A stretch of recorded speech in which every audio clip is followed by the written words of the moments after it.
is looking deep down the left side. Mendeville into the end zone. Touchdown! Down the sideline, still Foley 20 to the house. And the players streaming from the sideline to celebrate with 17 seconds left.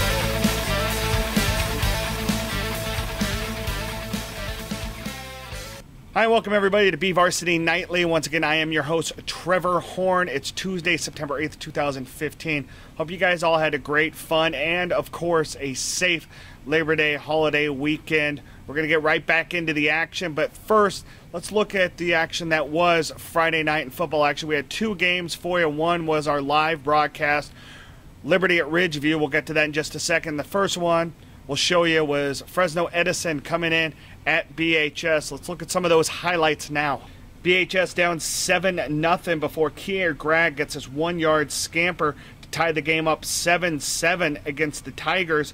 But Edison would pull away and win this one on this short run, and that would make it 14-7 as Edison would beat BHS 14-7 and send the Drillers to an 0-2 start for the first time since 2002.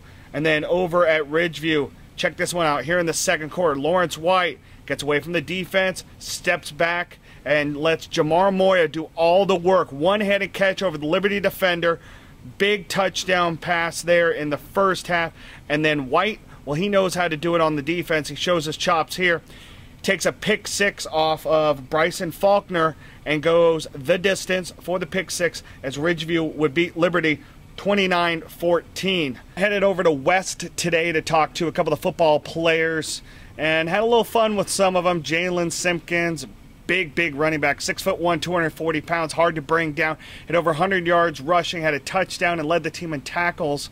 But he was also pretty good on the hardwood, so I asked him, what does he like better, basketball, football, and what's the difference between the two sports? I don't want to put you on the spot, but what's more fun to you, hardwood or the gridiron? I don't know. It just matters what season it is. Right now, back then, I would say basketball because it's basketball season, but football right now because it's football season. You're kind of a guy that bangs the boards pretty well on the basketball field. Do you feel like you take that? Do you take a football mentality to the basketball court or basketball mentality to the football field? Yeah, Coach Tite talks to me a lot about just being aggressive, playing aggressive, staying aggressive so they can't. Nobody wants to stand in front of me when I'm going to the rack or on the football field. Okay. So you're more of a football playing basketball than the other way around, right? Yeah. And then Simpkins' teammate Josh Boyd, another big target for their quarterback, Christopher Coleman. Boyd, 6'3". I asked him, I was like, hey, man, what do you need to do to convince your quarterback to continue throwing the ball like he did to you Friday night when he had 4 catches for 142 yards and a touchdown? This is what Boyd had to say. You and Jalen are both big guys, but your quarterback's not that big. What's the biggest thing that Christopher brings to the table for you guys? His athleticness. He's a very physical quarterback. In my eyes, I see him as a receiver, but I mean, he could play quarterback too, so that's great. Are you ever buying him lunch at lunchtime? You ever taking him out for a burger over at Freddy's afterwards just to remind him, hey man, I'm your main target?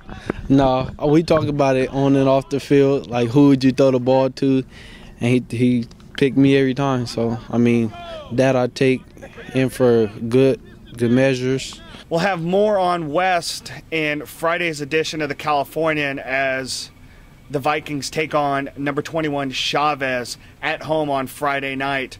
In other action around the county today, in volleyball action, Highland beat Golden Valley 3-1. Taft beat Miramonte 3-1. East defeated Foothill 3-1.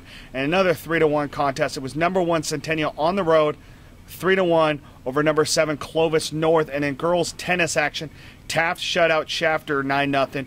BHS a 9-0 winner over Porterville Monache, and Ridgeview blanked Foothill 9-0. That's all the action we have for you tonight. Tomorrow, big-time cross-country action from the East Bakersfield Invitational over at Lake Mead. We'll have a bunch of video action of that. Plus, we get to see Independence first action tomorrow as they host Garces and girls volleyball action. So that'll be some good stuff to watch and look out for tomorrow. So until then, I'm your host, Trevor Horn. You guys have a good one.